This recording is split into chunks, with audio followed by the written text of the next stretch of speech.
Hi everyone, this is a video to show you how to use the micrometer properly. This is just regular manual micrometer.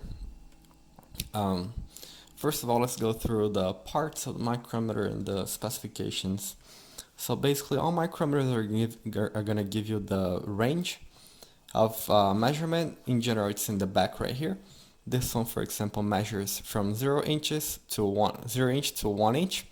And the precision is 4 decimals, 1 in the last decimal. So 1, 2, 3, 4 decimals. In this case, is 1/10 of a thousand of an inch. So 0.0001 inch precision, accuracy. And the parts. So this is the C frame, what you're seeing right here. This is the C frame. This here is the sleeve. So this is the sleeve right here on the micrometer. The sleeve right here. Locking nut. So lock nut, spindle, the anvil spindle faces right here. This is the anvil. The zero adjust screws on top here. You don't really want to mess with this thing. There is also another tool to adjust the micrometer. It's this tool right here. In general, it comes with the micrometer. You can attach this tool here, and if your zero is not matching when the faces are against each other, you can tighten it up or loosen it up and adjust it with this tool up down here and also up here. The small and big tools there to adjust it right here on the top here as well. See it? This is the thimble right here. The knurled grip here, it's for you to grab it with your hand here, with your fingers. This is the ratchet. Sometimes we call it clutch, but it's just a ratchet, okay? Make sure before you use a micrometer, you always close it down. Check to see if it's zeroed. So when you're closing it, you can close it from the knurled portion here, the grip. But when you get close to the finishing, to the face there, slow it down and always tighten it up from the clutch or from the ratchet, okay? So you go easy, nice and easy, tighten it up, make sure the zero is lining up here. So the zero should be lining up, okay? Make sure it's lined up. If it's not lined up, use this tool right here, adjust it before you do any you take any measurements, okay? But it needs to be zeroed, otherwise it's gonna give you a wrong measurement, all right? Once we figure out that the zero is properly set, then we're gonna start measuring. So I'm gonna loosen it up here, and then let's just get any random object here, like in this, for example, in this case, this piece of plastic. Let's say we wanna measure this thickness here. So you always tighten it up as much as you can from the knurled surface here. Whenever you can, try to use it on the vertical position, just like this. Then you tighten it up, but don't tighten it up too much. When you get close to the object, to the surface, tighten it up from the clutch or from the ratchet, okay?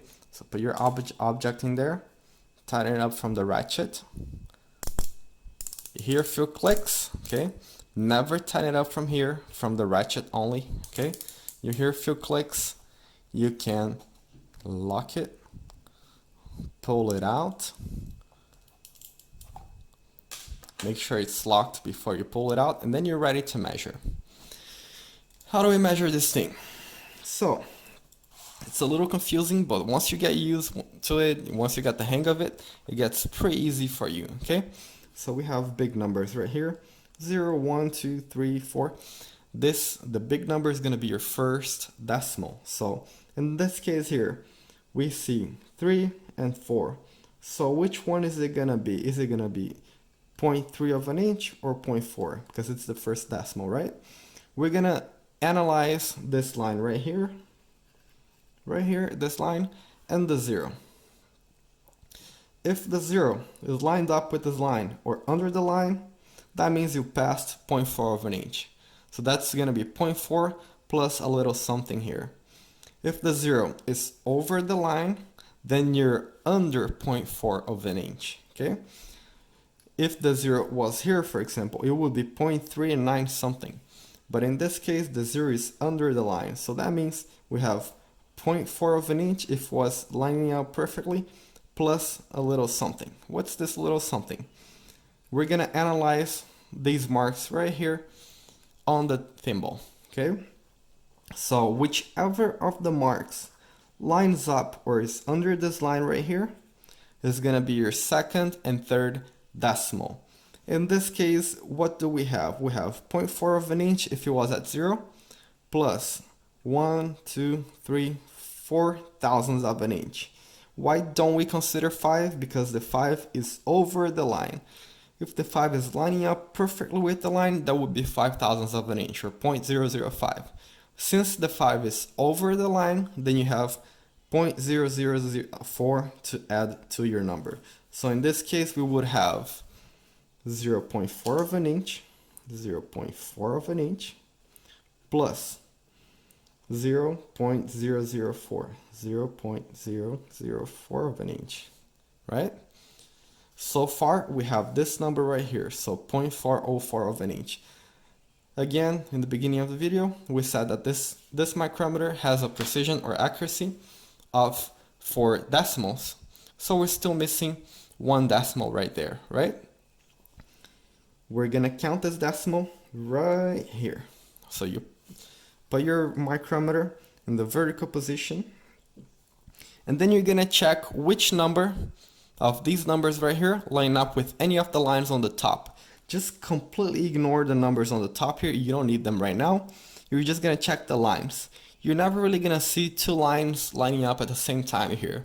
You're only gonna have 1 line lining up at the same time. So in this case, we would have 0.404 plus the last decimal, 0.000 something. So check the number and see which line is lining up perfectly there. Let's see. It's 6 here. I can see here from my view, I don't know if you guys can see clearly, but it's number 6 here is lining up perfectly with the line on top. The 10 here has nothing to do with it, okay? It's just the line. Just check if the line here is lining up with the line here. You're never gonna see 2 of the lines lining up at the same time. So in this case, we would have 0.4, that's the first decimal, 0.004 second decimal because it's right under the knot line, plus 0.0006 of an inch. So total, we have 6,404, 0.4046 inch. And that's basically how you use a micrometer. One more thing that I forgot to tell you guys is about this here. So let's say we measured something and we were right in this place here, in this position, right? We would have 0.4 of an inch, right? Plus a little something here. If you guys notice between the big numbers, between 0 and 1, between 1 and 2, 2 and 3, 3 and 4, we have 3 lines, 4 spaces. Each space is worth 0.025 of an inch. So when you add it up, it's 0.1 of an inch. It makes sense, right? Because between each space, you have 0.1 of an inch. So each small space right here is 0.025 of an inch. Total, 0.1 of an inch. 0.025, 0.05, 0.075, 0.1 of an inch. Now, let's analyze this number right here now. So in this case, we would have 0.4 of an inch plus, we see 2 lines, that means we have 0.05, 0.025 to each line, right? So in this case, we would have 0.4, right?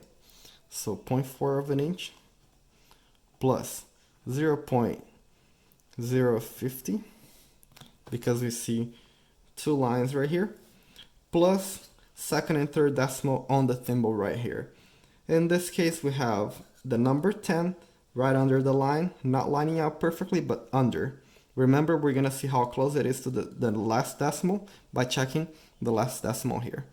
Okay, so in this case, we would have 0.4 plus 0.05 plus 0.010 plus our last decimal. So first decimal, second and third decimal, second and third decimal, and last decimal. Let's check it out.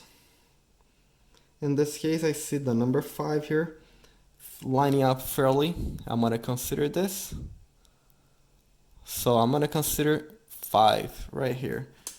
So 5, that's the fourth decimal, plus 0.0005 of an inch. Total that we have is 5, 0 here, 6 here, 4 here, 0.4605 of an inch right there. Okay, so first decimal is the 4, second and third, 0.05, plus 0.010 because it's right under the line, second and third decimal, fourth decimal, the 5 lining up, your final number would be 0.4605. If you liked the video, hit the subscribe, and thank you for watching.